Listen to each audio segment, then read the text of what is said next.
You're welcome. Kindly subscribe to YouTube channel and follow on Facebook page at Dr. Zabby's Talk Show. Mo kí gbogbo wa nílé lóko lẹ́yìn odi, mo kí wa ipa àkúbọ̀jọ ọjọ́ ṣeré, mo kẹ́yìn ìyá, mo kẹ́yìn bàbá, mo kí ẹ̀gbọ́n, mo kí àbúrò. Èmi ọmọ yín olólùfẹ́ yín, ayé ọpẹ́ yọ ṣe yọ lọ́dọ̀ títí yín náà. Ní agbára lọ́wọ́ Ọlọ́run, ayé ọpẹ́ máa yọ fún wa lórí ọmọ, lórí ìdáwọ́lé wa, òun láyé ọpẹ́ máa yọ fún wa. Èwo la mú wá fún wa lọ́jọ́ títí òní.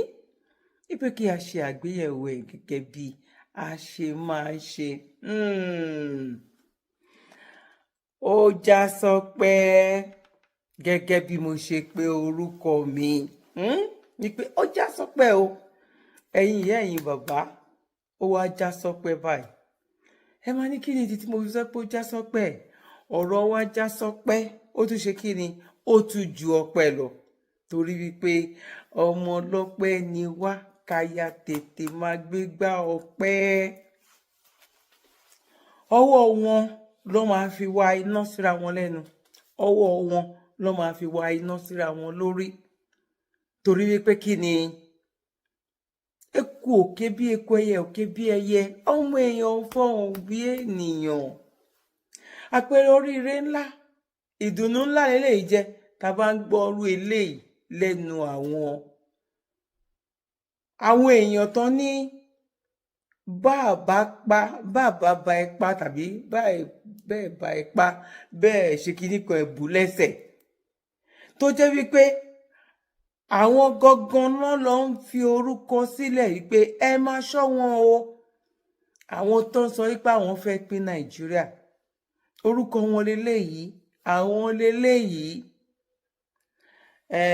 Ó ń bọ̀ àwọ̀ là ń dẹ́ẹ̀dẹ́ ọ̀n dẹ àwọ̀ kankan mọ́ nsìn. Ó ti wá dé ojú ẹ̀ débi wípé àwọn gan náà sọ̀rọ̀ sókè ọ̀n lahùn torí wípé kí ni? Iná ayérayé ni ó ti ń jó wọn. Ó ti ń kan àwọn náà, bọ́ àwọn kan ń wò wípé torí wípé Yorùbá ló wà ń bẹ̀. Òun làwọn pípù yìí, òun náà ṣe ń ṣe nǹkan tán ṣe. Tó bá jẹ́ wípé àwọn ọmọ wọn ló wà ń bẹ̀, wọn ò ní pariwo láéláyé. Àwọn ọmọ wo ló wà ń bẹ̀? Àwọn ọmọ wọn wo, tó bá jẹ́ àwọn ọmọ wọn wo ló wà ń bẹ̀? Nǹkan tó wà nílẹ̀ ìjú wípé tó bá jẹ́ pé àwọn ọmọ wọn ló wà ń bẹ̀, in short kó jẹ́ ìyá wọn gan ló wà ń bẹ̀ pẹ̀lú nǹkan tó kàn wọ́n sìn. Ó ti kàn wọ́n. Àwa ló kàn tún lélẹ̀. Àwọn ló kàn. Àwọn ló kàn tún lélẹ̀ torí ó ti kàn wọ́n. Ìgbà tó kàn wọ́n yẹn, nǹkan tá à ń sọ ń sìn, àwọn náà ti wá sásá bẹ́ẹ̀ o. Wọ́n ti ló kan àwọn o. Wọ́n ló kan àwọn, lẹ́yìn nìkan kọ́ ló kan, wọ́n ló kan àwọn náà. Ṣé pélé ayé lè wá rí báyìí? Lótìtọ́ àti òdodo, mo ń sọ mò ń tẹnumọ́. Kó má wá jẹ́ wípé wọ́n wá sọ lẹ́ẹ̀kọ̀kan. Kó má wá jẹ́ pé ṣáwọn eléyìí ò mọ̀ nǹkan ni, ṣáláì mọ̀ kan ni àwa tá à ń sọ̀rọ̀ yìí ni. Understand náà. Àwa lè fi máa yé wọn wípé a mọ̀ nǹkan o, a dẹ̀ mọ̀ nǹkan tá à ń ṣe. À ń ṣe afọ́kùngbémọ̀ náà. A mọ̀ nǹkan tá à ń ṣe. Òun ló dá lórí wípé lótìtọ́ àtòdodo nìkan náà wọ́n nílùú òyìnbó.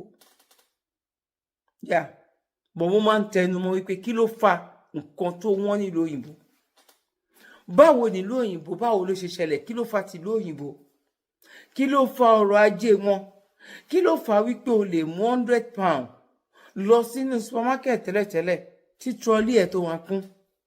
Kí ló fà tó fi jẹ́ wípé tí o bá mú 100 pound lọ sìn, tipátipá òun ni o máa fi rí half trolley gan láti ṣe shopping ni? Kí ló fà dé Amẹ́ríkà? Kí ló fà dé Germany? Kí ló fà dé gbogbo àwọn àgbáyé kan? A mọ̀ nǹkan tó fà. A mọ̀ nǹkan tó fà. And Britico tẹ̀ré. Kẹ́bá tẹ́wà lọ wò kí Britico kan tó kúrò nínú wípé àwọn ò bá EU ṣe mọ́. Lẹ́yìn ìgbà yẹn ló sọ wípé ó máa tó bí 4 years o kí nǹkan ọrọ̀ ajé àwọn kó tó settle down pé nǹkan máa le gan o. Ẹjọ́ ẹ̀yin tí ẹ bá mọ̀ nípa gbogbo ìgbà tó ń sọ̀rọ̀ yìí bóyá bíi 4-5 years ago, ẹ bá mi fi sínú comment section. Wọ́n ti sọ sílẹ̀ wípé because àwọn èèyàn wọ́n ní kàn vote ìpè ṣàfẹ́ kúrò tàbí ẹ fẹ́ jẹ́ ká kúrò. Àwọn tó ń sọ wípé ẹ má jẹ́ ká kúrò torí wípé kí ni bí àwọn èèyàn ṣe ń sọ wípé nílẹ̀ Yorùbá tá bá ti kúrò a lè róúnjẹ jẹ, in short àwọn èèyàn lọ́wọ́ á máa kóúnjẹ wá fún ọmọ Yorùbá àti ẹ̀rí lọ́wọ́ mú lọ sẹ́nu. Táwa kan dúró lórí pé kò rí bẹ́ẹ̀. Ní ìbẹ̀rẹ̀ pẹ̀pẹ̀ nǹkan máa le lótìtọ́ àtòdodo ni bọ̀ kò lè lótó èyí tó wà nǹkan tó ń ṣẹlẹ̀ nísìn tí àwọn èèyàn ti ń jẹ ara wọn. Mo rí fídíò kan mi ò lè wò, mi ò no matter what mi mọ bóyá rí, mo fi wọ̀nyàn kan ní ọjọ́ èní yìí, in short báwọn náà ṣe wò báyìí wọ́n gbé kúrò ní mi ò mọ nǹkan tó rí ìṣẹ̀lẹ̀ because onítọ̀hún yẹn eléyìí life and direct ni mi mọ̀ bóyá ẹ̀yin tẹ̀tìrì èèyàn lè gbérú fídíò yẹn wá sórí ayélujára báyìí orí WhatsApp náà òun náà ti lè máa jù káàkiri. Kí ni fídíò yẹn? Lady yẹn ó ń jẹ ara ẹ̀. Ẹni tí mo fi wọ́n ní kí ó tó di pé mo fi wọ́n ní ó ń jẹ ara ẹ̀ báwo tàbí ó ń ti ara ẹ̀ jẹ àló ń jẹ ara ẹ̀. Tó bá sọ pé ó ń jẹ ara ẹ̀ bí ìgbà tí èèyàn mú ẹsẹ̀ chicken, ìtàn chicken tó dẹ̀ ń yá tó ń jẹ báyìí, yes bó ṣe ń jẹ apá ẹ̀ nìyẹn. Tí mo gbé fún wọn báyìí pé òun lélẹ̀ wọ́n ju fóònù padà fún mi ní pé no way àwọn ò lè wọlé. Èmi gan mi ò lè wò tán mi tẹ́ fẹ́ mọ bí tí fídíò yẹn mi fẹ́ mọ bí tó parí sí, mi fẹ́ mọ bí tó end sí, mi ò lè wò. Àyàbá nìyẹn. Ọlọ́run nìkan ló mọ nǹkan tó rí lè ṣẹlẹ̀. Because nínú fídíò yẹn o ti ń gbọ́ wípé àjẹ́ ni ó ti pọ̀ mọ́ kinní kan jẹ, ó ti ṣe kinní kan because nǹkan tán kó sí wa lórí nìyẹn ní Áfíríkà. Ó lè jẹ́ nǹkan kan ló wrong nínú brain ẹ̀ bó ṣe wà yẹn kò mọ nǹkan tó ń ṣe. Ẹlòmíì wà á mú ọ̀bẹ á dẹ̀ máa gé ara ẹ̀ báyìí kò ní fìlẹ̀ pé òun gé ara ẹ̀. Ẹni tó bá wà mélòó máa ní eléyìí máa parẹ́ ẹ̀ máa ní eléyìí máa ṣe kiri kan tó bá jẹ́ àwọn funfun ní wọ́n máa mọ irú kíni bọ̀ ṣáwa níjọba ni tíjọ tó lọ pé èèyàn ní tó lọ pé ọlọ́pàá ní police station. Mo gbé fídíò yẹn wá nígbà kan téèyàn ń kú lọ ńlẹ̀ báyìí tó ń dẹ̀ lọ pa àwọn ọlọ́pàá ìgbà tó bá di wípé kíní o kó má di pé ẹ máa wá kó wa ládùúgbò ẹ tètè wá wo nǹkan tó ń ṣẹlẹ̀ tọ́lọ́pàá débẹ̀ tó ní ẹ lọ ra milk àti kíní kan fún kẹ́ẹ̀dá fún kó mọ́ wọ́n dẹ̀ kúrò ọlọ́pàá dẹ̀ walk away. Just imagine. Káwá wo orú lady tí irú nǹkan yẹn tó ń ṣẹlẹ̀ sí. Tèmi tó wá jẹ́ ìlú tó dáa ni ìtàn bó mọ̀ ẹ́ pé I'm pretty sure pé èèyàn lè gbọ́ ẹpọ́n lọ́jù kó pa ni tó rántí ti ní àjẹ́ ni ẹni tí ò tiẹ̀ mọ̀ rí gan tó kàn rí wípé ó ní challenges yẹn ó ti bìkọ́ ń kó lé wa lórí ni I believe wípé kó tó lè máa ṣe báyìí àjẹ́ ni. Àló ti fà á mo mọ̀ ẹ́ pé bí mo ṣe ń sọ ìgan ẹlòmíràn wọn wípé oh my God èmi mo fojú mi rí báyìí. Ó ti jẹ́ apá ẹyọ kan ó ń fa iṣan lọ lọ́wọ́ ni eléyìí ò ń ṣe film trick eléyìí live and direct ní táwọn èèyàn pé síbẹ̀ tó ń ṣe fídíò bá ẹ mọ àwọn ayé náà live and direct ní nǹkan tí mò ń sọ yìí tó ti ń fa iṣan tó ń fa kò dẹ̀ mọ̀ pé òun ṣe nǹkan kan tíjọba tí ò rí yẹn bọ̀ ìjọba lórí ọ̀rọ̀ bìrìtìkó tí mò ń sọ tá a máa fi ṣe àfiwé mo ń gbé àwọn fídíò yẹn bọ̀ o ẹ mọ̀ pé mi ò ní sọ̀rọ̀ kí n má mú ẹ̀rí wá ní ìgbé fídíò ní ìjẹ apá wa ò yẹn kọ́ ni mo fẹ́ gbé wá mi ò lè gbé yẹn wá náà. Ní ti àwọn bìrìtìkó wọ́n ti ṣe ní àlàyé nǹkan tó wà nílẹ̀ yìí ó táwọn bá máa kúrò nínú EU àwọn aráàlú ẹ máa fara gbá o àtọdún 4 sí 5 o kí nǹkan tó rọgbọ o now wọ́n kúrò nínú ẹ̀ and straight away nǹkan bẹ̀rẹ̀ sí ní wọn ẹ̀yin tí ẹ bá gbàgbé torí pé kí ni àwọn nǹkan tó ń import wá láti èmi ni bí àwọn bíi Spain àwọn bíi Holland àwọn bíi Italy àwọn bíi Belgium àwọn gbogbo àwọn Europe bẹ́ẹ̀ yẹn ó ní nǹkan tó jọ máa ń rà lọ́wọ́ ara wọn tó jẹ́ pé torí pọ́n jọ wà nínú EU yẹn tax free ni nísìnyí páálí ọ̀gẹ̀dẹ̀ tẹ́ ń tà nígbà yẹn tó jẹ́ pé bóyá bíi £20 nígbà tó wọ́n wà nínú ó bẹ̀rẹ̀ sí ní di 25 kẹ̀rẹ̀kẹ̀rẹ̀ ìgbà tán tún wá lọ kọjá àyè ara wọn tó tún lọ dá sí ọ̀rọ̀ Russia nígbà tán yìí ń jàjà yẹn lọ́wọ́ ń sìn táwọn yẹn sọ wípé òkè ẹ fẹ́ máa gbèjà kan sí kan àní ta nǹkan wá fún yín mọ́ nǹkan wá ṣe kí ni nǹkan bẹ́ sókè straight away.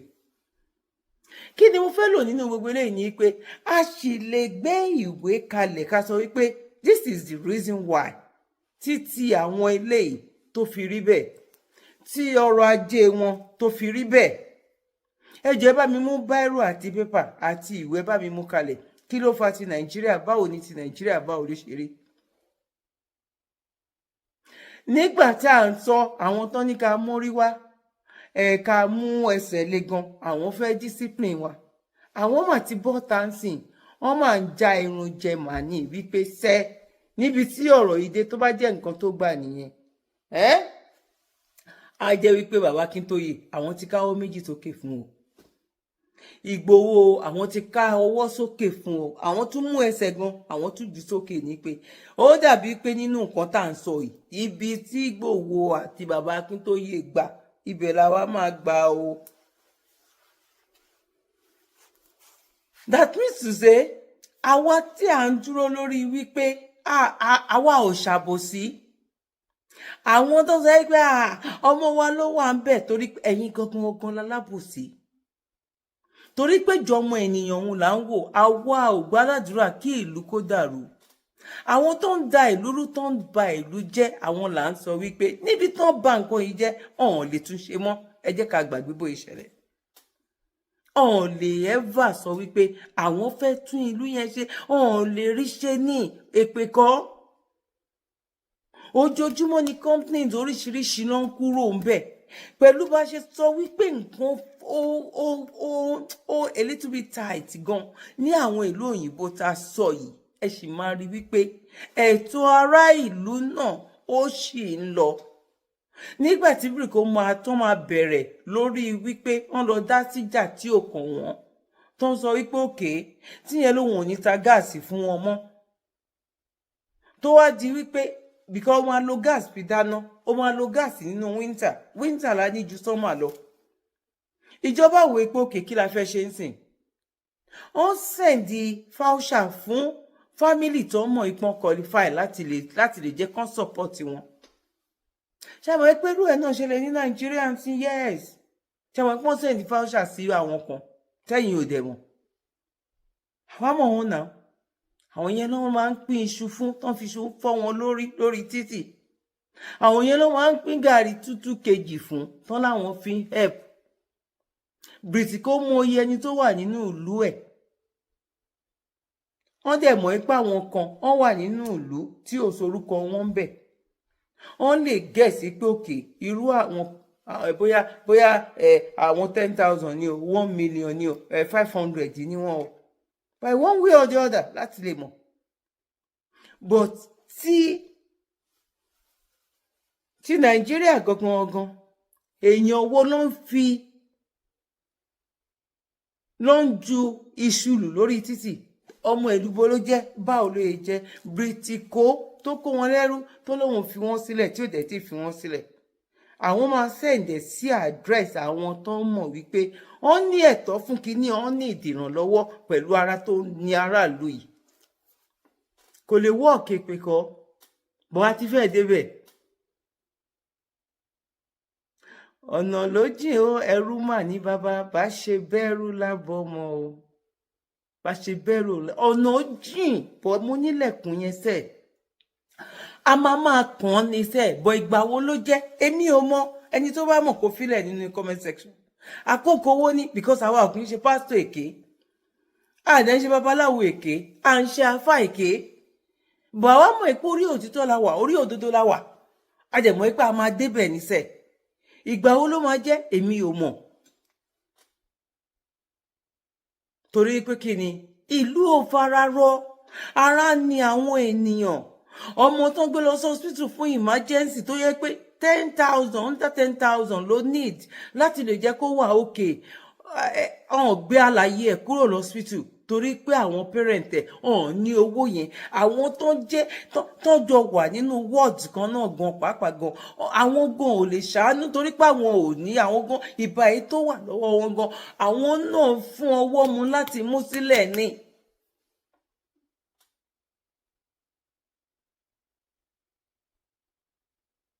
Ìyẹn làwọn kan sọ pé Yorùbá nation ò sí mọ́, Yorùbá nation ṣe kí Yorùbá nation ò lè kú. Nǹkan tó lè mú Yorùbá nation kú níwọ̀nba dẹ̀ ni because nígbà tí àwọn kan tán dìde even bàbá wa Bọ́lá Ahmed Tinubu nígbà tán dìde nǹkan ò bàjẹ́ tó tó yìí nǹkan tí wọ́ọ̀sì tó tó yìí ń gbà yìí.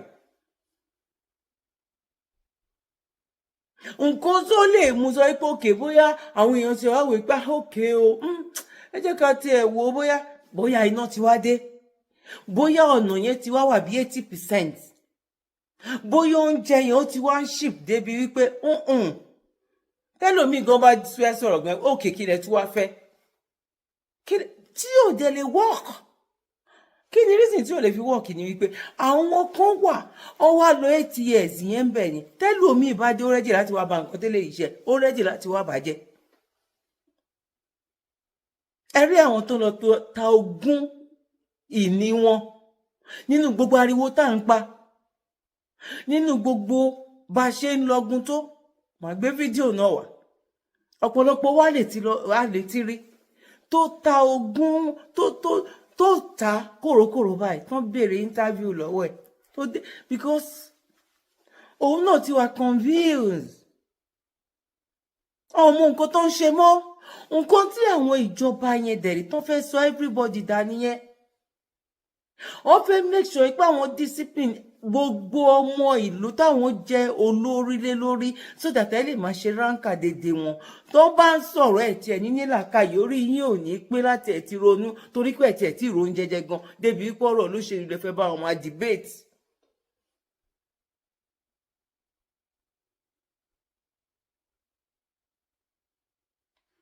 ó ṣe ní láàánú gan ni àfi kí Ọlọ́run kókó wa yọ láìpẹ́ láì jìnà ká congratulate ara wa ká bọ́ nínú oko ẹrú yìí pátápátá ìyá mi bàbá mi ẹ̀gbọ́n mi àti àbúrò mi àti gbogbo ẹ̀yin ẹlẹgbẹ́ mi ọ̀pọ̀ ọ̀rọ̀ òkàngbọ̀n afẹ́fẹ́ òun ló máa ń gbé lọ bọ̀ èyí tí mo sọ yìí pẹ̀lú fídíò méjì ọ mẹ́ta tí màá fi wá kún ọ̀rọ̀ tí mo sọ yìí mo mọ̀ pé pẹ̀lú ọ̀rọ̀ tí mo sọ yìí ó máa ti yé yín ẹ máa mọ ibi tí mò ń lọ ẹ ti máa mọ ibi tí mo ti ń bọ̀ ẹ máa mọ ibi tí mo dúró lé lórí èmi náà máa wá bẹ̀ yín mo máa wá rọ̀ yín wípé kẹ́yìn náà ṣe kí ni ẹ bá mi fi comment section ẹ bá mi fi comment ti yín náà ẹ̀yin náà fílẹ̀ nínú comment section tẹ́ ẹ bá gbọ́ nǹkan tí bàbá wa méjèèjì yìí nǹkan tó ní kálukú wọn sọ ọ̀nà tán gbé gbàbọ́n ṣe wá ṣàlàyé kẹ́ wá wo àwọn nǹkan tẹ́ lè máa táìpù sọ̀rọ̀ Yorùbá nation àwọn tó sọ wípé àǹsí lójú ọ̀nà bóyá ẹ lè bá wa share fídíò yìí sí wọn náà àwọn tó sì ní ìrètí torí ìrètí ti tán lórí fídíò eléyìí tí mo fẹ́ gbé wá ìrètí ti tán fún àwọn eléyìí nǹkan tó bá wà mú tí ìrètí bá tán fún àwọn eléyìí tí mo fẹ́ gbé wá yìí àwọn just common person kí ni kán wá ṣe ìgbà táwọn ilé ìbá lè sọ wípé ẹ gbà wá o ibo ní ká gbà ó báwo ní ká ṣe o Sunday Igboho dá àwa náà ti rẹ́dì o bàbá Akíntóyè dá ti rẹ́dì ó dàbí pé ibi tẹ́ gbà ń sìn òun la fẹ́ gbà àwa là ń wá yín tẹ́lẹ̀tẹ́lẹ̀ àwa la ní tán bá rí yín báyìí kán bá wa mú yín sílẹ̀ ni bọ́ nísìn níbi tí ọ̀rọ̀ yìí dé yìí ó dàbí pé gbogbo nǹkan tá a sọ àti kó ọ̀rọ̀ wa jẹ àti kó jẹ rush bí ṣàwámà àti kó ọ̀rọ̀ wa jẹ yes wọ́n ti kó jẹ wọ́n ti kó ọ̀rọ̀ náà jẹ bí ṣàwámà o wọ́n ti kó ọ̀rọ̀ náà jẹ bí ti ṣàwámà ni yes wọ́n ti kó jẹ bí ṣàwámà kò rọgbọ fún anybody ni ò rọgbọ fún a ní ara òrokun ara ọ̀rọ̀ adìyẹ ẹni tó wà ní Nàìjíríà ò gbádùn Nàìjíríà ẹni tó wà ń lo òyìnbó gan ò gbádùn ìlú òyìnbó ò ṣe gbé Nàìjíríà ò ṣe bínú lọ gẹ́gẹ́ bí ọ̀rọ̀ mi ilé ayé ò ṣe gbé ọ̀run ò ṣe bínú lọ ẹ̀yin ìyá mi àti bàbá mi ẹ bá wa pín ètò ẹ bá wa fi kọ́mẹ̀ntì tí yín sílẹ̀ nínú comment section ní agbára lọ́wọ́ Ọlọ́run ojú òní tiwa ànímọ̀ sáré ọmọ ẹ bá mi lọ ṣe cup of tea ẹ wá nǹkan fìdílé tàbí kẹ́ fìdílé nǹkan èmi ti kọ́fà gbogbo nǹkan tèmi kẹ́ kọ́fà kẹ́kàn jẹ́ wo fídíò yìí kẹ́ wá fi comment section yín sílẹ̀ ńbẹ̀ kẹ́dẹ̀ má gbàgbé láti bá wa share tó bá jẹ́ nígbà àkọ́kọ́ tẹ́yìn máa kọ́ parapọ̀ mọ́ wa lórí ìkànnì ẹ má gbàgbé láti share ètò láti like láti fi comment sílẹ̀ láti ti subscribe. God bless you. Bye for now. Vice President, with due respect, needs to go back to elementary economics. The whole idea of economics is to choose alternatives, to choose from alternatives, to make a choice. They made the wrong choice at the wrong time, and that is where they are suffering the consequences. And you need to understand that why I have zero sympathy for them is that, one, they were the party in power before, and they said that they will continue where President Buhari stopped. Secondly, they said that they understood the problems at hand. The president said, don't sympathize with me, don't pity me, I know what I'm getting involved in. Thirdly, the problems that they say they are solving were caused by them. The inflation was caused by them.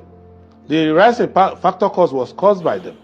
And the mischief, which they said they were going to solve, which was the subsidy, they've not even touched it on the surface. So these are their own crises. It's just like someone coming to the China shop with a bull and later says he's doing remedial operation there. You will cause the damage. So nobody should tell me that there's no alternative. I can give you 5 good alternatives immediately. Quickly. No, what makes it different? Alternatives. It is easier to talk if you don't think. But if you think, you will think thoroughly before you talk. And when you talk is what you will walk. So they have not been thinking. And I'm not saying this just to be funny with them. Emilokon, it is my turn. It's not an economic philosophy. So, and the essence of coming is to tell us what you want to do. Dodging debates is not an economic policy. Bala, Blue, Bulaba, all of those babbling, it's not an economic debate. So they did not articulate what they wanted to do. They did not understand the implications of the decisions they were taking. And they do not have the executive capacity. This is the problem. So they're not going anywhere. You can give them 40 years. They're not going anywhere. This is why, if you look at the First Republic, the most dominant education that people had is the PPE, philosophy, political science, and economics. If you don't have that knowledge, you cannot work for the common good. What you need to understand is that the productivity of a country is tapped from the people who are in that country and for the resources that the country is endowed with. That was why David Ricardo came with what he called cooperative advantage. What does it mean? It means that you plan your economy according to your geography and your history and the vision you have for yourself. So you don't copy holus bolus from another place. For example, look at the CBN. He is doing Paul Volcker. How can you do Paul Volcker? Because he is thinking, if I raise interest rates, if I keep raising interest rates, I can fight inflation. So that's what he's trying to do, what Paul Volcker did in the 80s for Jimmy Carter. What Cardozo is doing in the CBN makes no sense. Right. Because what is driving inflation is factor cost. It is not the availability of credit. The problem they have is that they went and devalued the currency and had illusion of money. In which case, you will say, oh, well, we used to share 2 trillion. Now we share 10 trillion. But your 10 trillion is not up to the dollar of the past. And if you look at the contraction of the economy, our foreign exchange earning is still stuck at the real value of the 90s. So, which is why I say, why don't you employ the people? Right now, they are not employing people. Right. So they kill all the institutions that can employ people, and they are also not making an incentive for doing business in Nigeria. If you look at global incentive, look at the US. What is the incentive? Incentive is availability of credit. Anybody who wants to do business anywhere in the world, you cannot get a better credit facility than the US. In China, you have infrastructure support. So with $1 million, you can have a factory of $1 billion because the state will support you, everybody will support you, Now in Europe, why do they support you? They support you with social services. So if you hire workers, you don't have to worry about transportation, you don't have to worry about insurance, health, and all of that, because the state is taking care of that. Here, the only thing we had before was because we produced crude oil, so we had low energy costs. So if anybody wanted to invest or produce in Nigeria, anywhere in the world, they would say, oh, Nigeria, go there, they have low energy costs, so go there. Secondly, because they have low energy costs, you can pay little wages to workers, so you have cheap labor. That's all gone now. And they are showing crass economic illiteracy. And that is a problem. And if you look at the way they are even analyzing data, you just don't come out and say the economy, there's no alternative. You put your data together, then you do econometric analysis of your data, and you get a data-driven decision making. It's not dogmatic. When you are taking a step, every quarter, you look at it. Look at their medium-term expenditure framework. They're not keeping to it. There's nothing they're keeping to. Are you in that camp of people that say that we are being held hostage, that the people that are running the country are not even in charge? They're not running the country. They're doing business. Occasionally, they get distracted with governmental duties, but their primary business, they are just business people.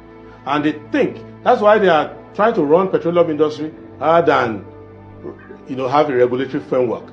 They're not running the economy, they're not running government. They're just trying to, they don't see you and me as citizens. They see us as customers.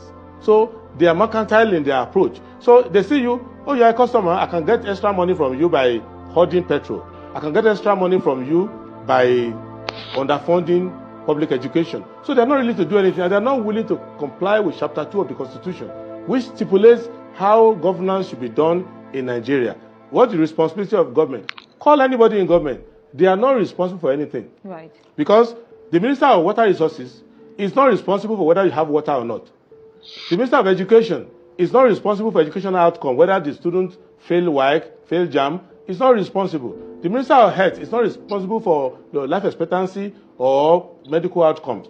They're just carrying these titles to enable them to put their signature to award contracts. But they're not, beyond that, they're not going to do anything. Remember that in the past, Lagos had the best water in all the English-speaking world. Lagos. Yeah. Better than London, Brisbane, Ottawa, anywhere. Nobody is giving water to anybody. Before, we had the best hospitals. UCH Ibadan used to come first or second, the entire English-speaking world. They're not doing any of those things. So we have people who are in power, but they're not in government because they're not governing. Whether we like it or not, there is a problem. We need to discuss the problem. We are disagreeing with ourselves, and we have every reason to disagree. The North, before now, is saying we don't believe in separation. But as I'm standing, I'm telling you that if there's going to be separation tomorrow, the North is ready for it. We are also ready. Let's go our either ways. And I'm telling you this with all sincerity. Northern Nigeria before now do not want to hear anything separation. But as of today, as I speak to you, the North is equally ready to leave. Please disagree with me, but I will speak. This is why we are here. This is why we are here. Good. Let us discuss the controversy and let us find a solution to the problem. Please allow him. Please allow him. Somebody has his opinion. You have your opinion. This is why we are here. If you disagree with me, come up and give your position. This is my position. This is the position of Northern Nigeria. So if you disagree, make your position known. Yes, we should create. There should be a room for discussion. Call it national conference. Call it national conference. Call it restructuring. Call it whatever. I agree that we should come to a round table and discuss Nigeria and discuss the way forward for Nigeria. I agree that we are disagreeing. I agree that there's a problem.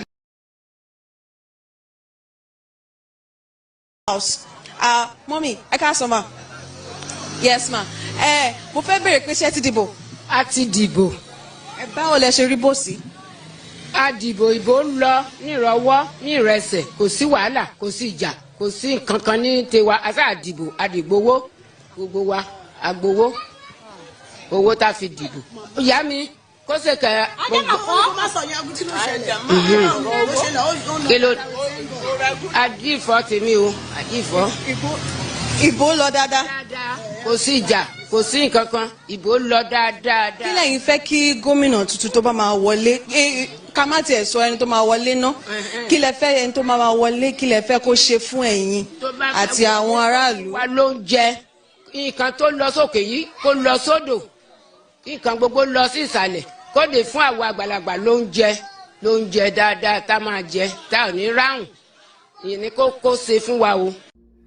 mo rò pé pẹ̀lú gbogbo nǹkan tí a wò yìí mo rò pé rí gbogbo àlàyé tèmi náà ṣe níbẹ̀rẹ̀ ẹ rí àwọn fídíò tẹ wò tán yìí báwo ló ṣe rí lọ́dọ̀ títí ẹ̀yin ìyá mi ẹ̀yin bàbá mi ṣe rí wípé ìjà fara léwu ṣe rí pọ́n ti kó ọ̀rọ̀ wọn jẹ wọ́n ti kó jẹ bíi ṣàwámà o wọ́n kó jẹ bíi ṣàwámà o wọ́n ti kó jẹ bíi màkàrónì o ṣe rí ilé ayé ṣe rí wípé àwọn èèyàn ò lè gbọ́ ṣe rí ìyá náà tó jẹ́ wípé wọ́n sì ń ta ogún ìní wọn lórí èlò níyà ẹ̀ náà fún un náà ṣé 4,000 ní tàbí 5,000 ṣe gbọ́ gbogbo bọ́n ṣe break ọ̀rọ̀ ìdáhùn náà mo wá ń béèrè lọ́wọ́ ẹ̀yin ìyá mi ẹ̀yin bàbá mi ẹ̀gbọ́n mi àtàbúrò mi àwa tá a wá sọ wípé a fẹ́ kúrò nínú oko ẹrú ṣáà wà lójú ọ̀nà tàbí àsí lójú ọ̀nà tó bá yẹ pé ojú ọ̀nà la wà ní ẹ bá mi fi sínú comment section ẹ bá wa share ẹ bá wa like ẹ bá wa fi comment yín sílẹ̀ tó bá dé jẹ́ nígbà àkọ́kọ́ ẹ má gbàgbé láti bá wa subscribe God bless you orúkọ tèmi ò tí yí padà èmi ọmọ yín àbúrò yín olólùfẹ́ yín ayé ọpẹ́ yọ Dr. Zabby talk show ire o ire lójú owó rí ire lójú wa mo máa rí ire ńláńlá ire kàbìtìkàbìtì òun lójú wa mo máa rí God bless you one love bye for now. mo kí gbogbo ojú tí wò mí ti ń gbọ́ mi jákèjádò orígun mẹ́rẹ̀ẹ̀rin àgbáyé orúkọ mi ni ambassador àkànfẹ́ ìwò tí mo jẹ́ agbẹnusọ fún iléeṣẹ́ X2 Ultimate Herbal International Limited níléeṣẹ́ wa ń bì láti màmọ̀ dájú nǹkan kan tí eléyìnbó ń pè ní health is wealth ìlera lọ́rọ̀ kì í ṣàfẹnujẹ́ nìkan tá a bá ń gbọ́ ọ̀nà ìṣètì torí gbogbo lọ́gbọ̀ àwọn èèyàn ni wọ́n ń kojú àìsàn tí a pè ní ìfúnpá gíga ìdí nìyí tí iléeṣẹ́ X2 Ultimate Herbal fi ṣètò oògùn ìfúnpá gíga fún ní powder àti ní olómi kò tán síbẹ̀ oògùn ìtọ̀ ṣúgà ó wà ní iléeṣẹ́ X2 Ultimate Herbal International Limited ní powder àti ní olómi òun náà lẹ̀ ń wò yìí oògùn ọ̀pẹ́ ẹ̀yìn wà tí a ti ṣe lọ́jọ̀ fún ẹni tó bá ń kojú ọ̀pẹ́ ẹ̀yìn torí gẹ́gẹ́ bí ìṣòro iléeṣẹ́ wa níbí ní oògùn ẹ̀ tó lè bá wọn tán rẹ̀ lójú ọgbọ́n bákan náà ogunlọ́gọ̀ àwọn èèyàn ni wọ́n jẹ́ oníbìísí tí wọ́n ti rora wọn pín wípé Ọlọ́run ò lè ṣe ṣùgbọ́n tó jẹ́ pé àìsàn kan sómìíràn ní nǹkan di ọmọ bíbí wọn ó wà ní iléeṣẹ́ X2 Herbal International Limited fún ìwòsàn fún àwọn oníbìísí kò tó síbẹ̀ o a ní ọ̀pọ̀lọpọ̀ oògùn tí a ṣe létò fún ẹni tó bá jẹ́ ẹni tó bá ní ikùn gbẹ̀ndù tó jẹ́ pé ọ̀rá ti pọ̀ jù lára ẹ̀ ó máa bá wa burn fat àpè ní X2 burn fat fún obìnrin àti fún ọkùnrin bákan náà.